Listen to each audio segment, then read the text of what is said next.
Muy buenos días. Continuamos nuestros estudios para los servidores y administradores de la iglesia y hoy vamos a explicar cómo es que se gobiernan las iglesias de Cristo.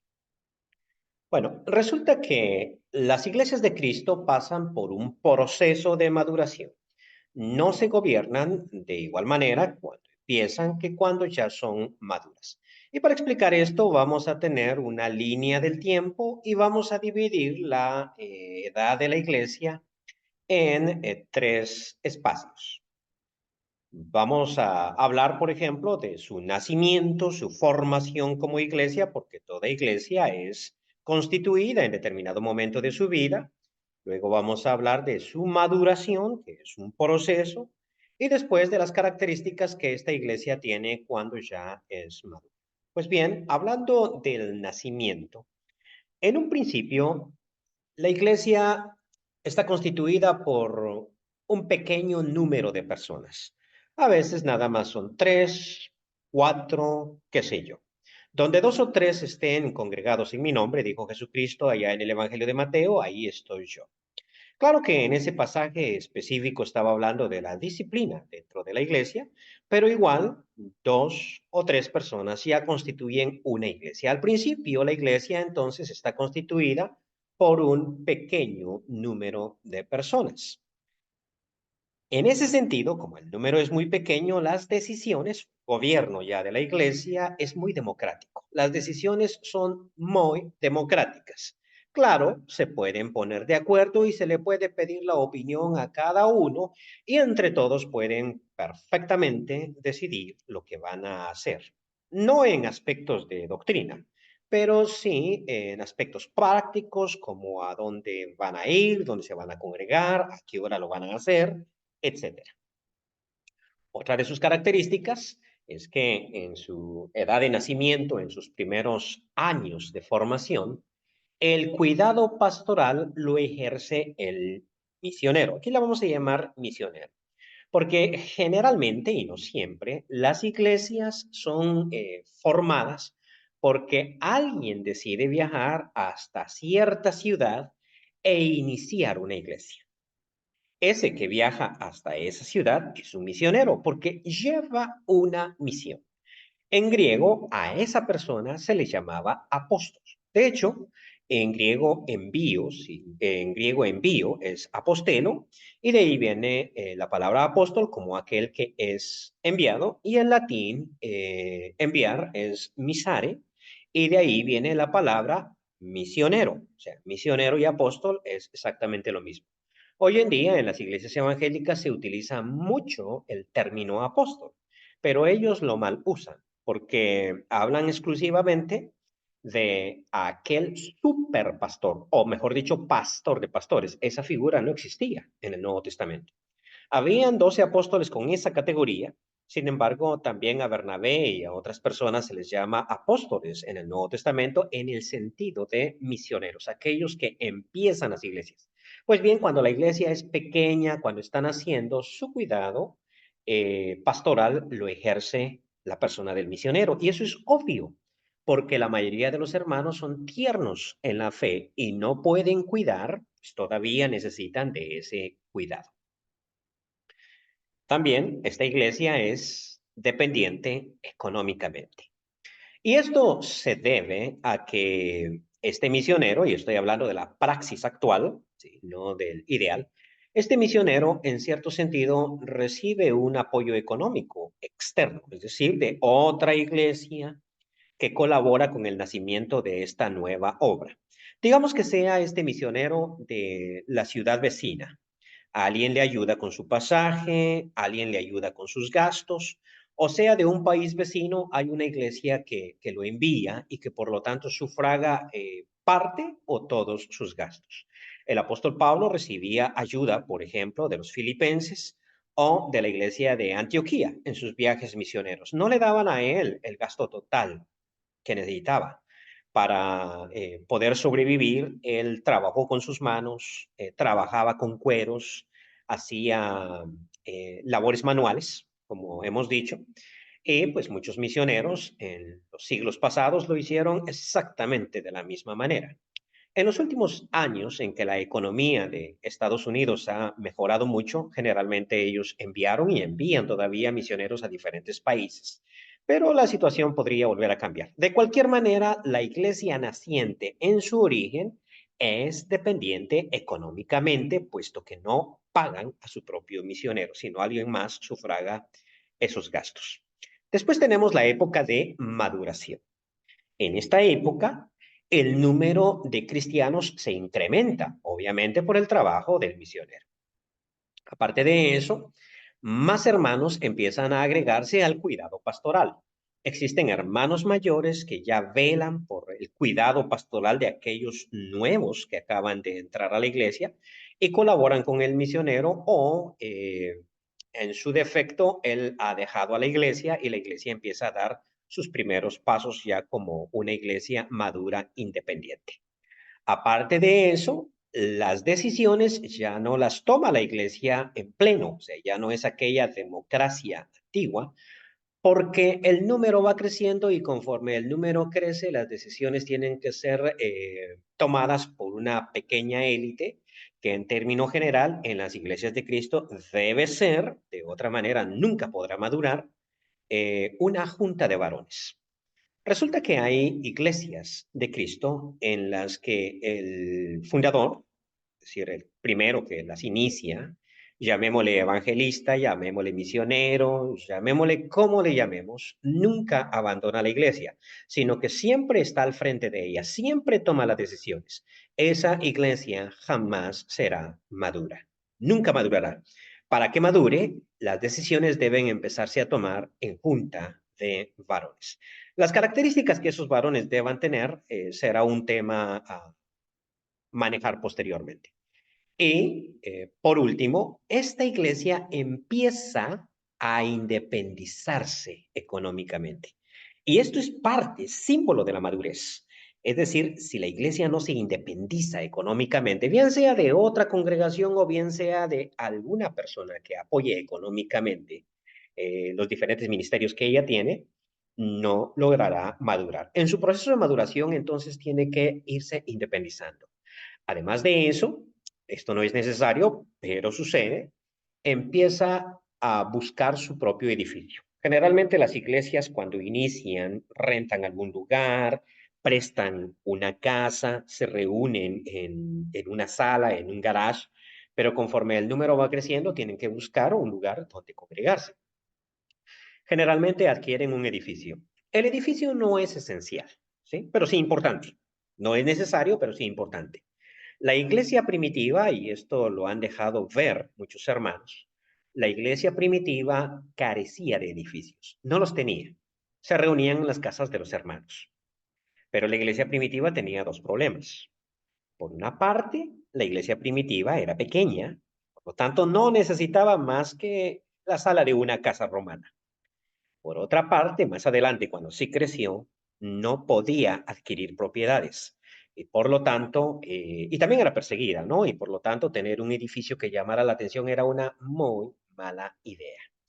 Pero en nuestra época, un edificio es de mucha ventaja. Y todos aquellos que han trabajado, que se han esforzado por hacer crecer la iglesia, saben que el tamaño, ubicación, calidad del edificio ayuda mucho. En su etapa de madurez, ya, la iglesia ha crecido y ha madurado. El número es irrelevante, realmente.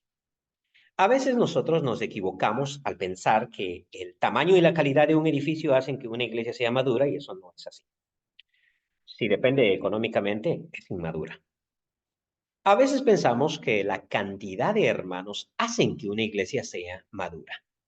He conocido iglesias muy grandes, que se desploman de la noche a la mañana porque son sumamente inmaduras. El número es irrelevante cuando de madurez se trata. Una iglesia madura no necesariamente es grande, puede serlo, pero no necesariamente, puede ser pequeña en número. Y una iglesia pequeña puede ser madura. Una iglesia numerosamente grande puede ser sumamente inmadura si sus ingresos o sus gastos son externos y si la toma de decisiones se lleva desde lo externo. Cuando el misionero queda para siempre en la iglesia, bueno, eso es nocivo realmente para la iglesia. Es como papá o mamá viviendo y protegiendo al hijo toda la vida. Ese hijo jamás madura, precisamente.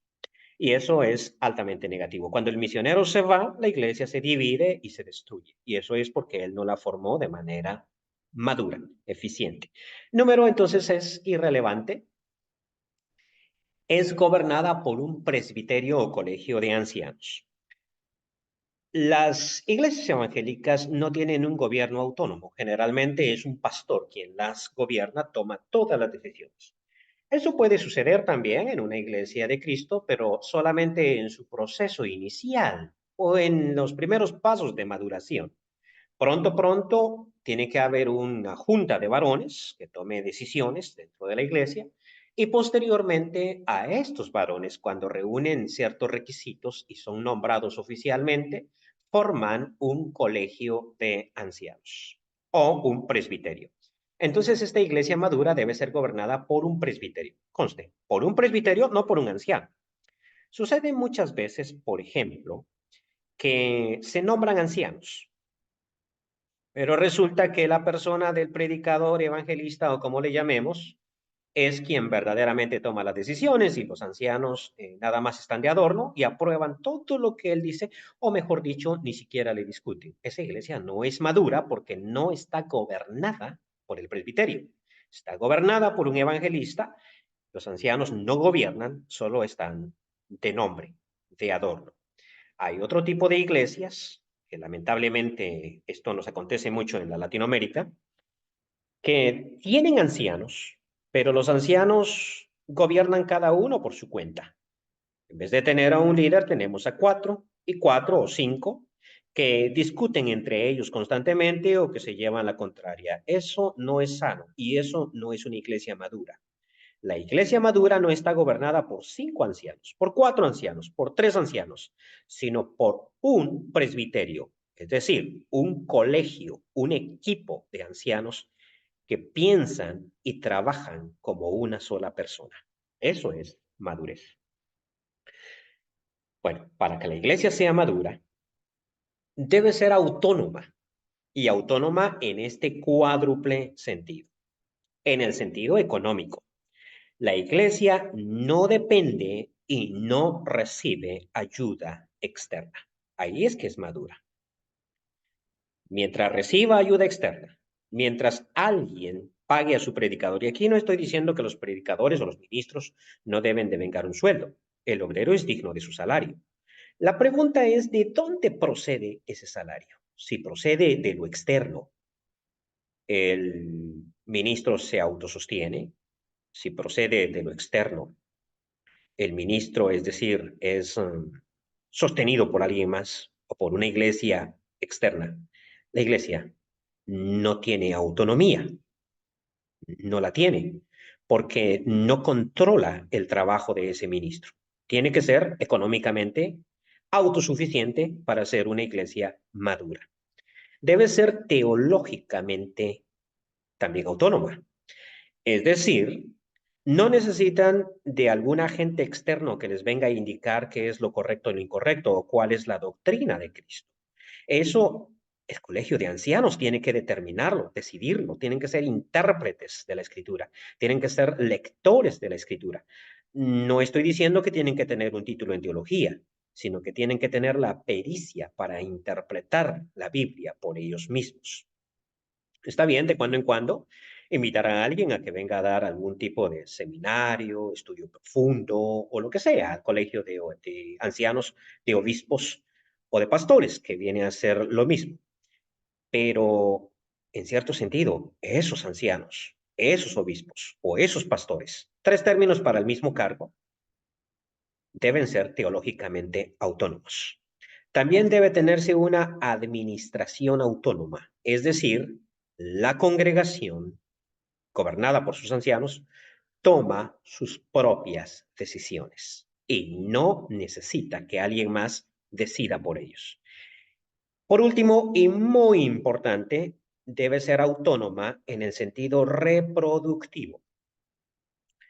En este sentido, las escuelas bíblicas, y yo he pertenecido a una por mucho tiempo, son altamente negativas para la madurez de la iglesia, porque las iglesias han olvidado cómo reproducirse. Los misioneros de la iglesia proceden de escuelas bíblicas, y eso es negativo. Además, estas escuelas bíblicas, para poder ejercitar a sus estudiantes, necesitan de campañas. Van hasta una iglesia, hacen una campaña de evangelismo, evangelizan por ellos, reproducen por ellos, y la iglesia local olvida cómo evangelizar, cómo proclamar, cómo reproducirse. Quiere decir que su sostenibilidad depende de una institución, de un instituto bíblico, y no de ellos mismos. Y eso hace que sea inmadura. Para que la iglesia entonces sea madura, debe tener una autonomía económica, teológica, administrativa y reproductiva. Pues bien, las iglesias deben madurar. No esperemos nosotros madurez al inicio, pero deben madurar en el tiempo. Algunas madurarán más lento, otras más rápido, pero todas deben pasar por este proceso. Las fallas en el proceso implican fallas en el resultado final. Una iglesia madura es la que se sostiene a sí misma y jamás retrocederá. Todas las demás que estén en un proceso de inmadurez retrocederán si quedan solas. Es semejante a aprender un idioma extranjero. Si uno estudia y aprende, por decir, el 30% de ese idioma y deja de estudiar, su conocimiento de ese idioma retrocederá. Aquellos que estudiaron inglés de jóvenes, pero no llegaron a dominar el idioma, lo olvidan con el tiempo.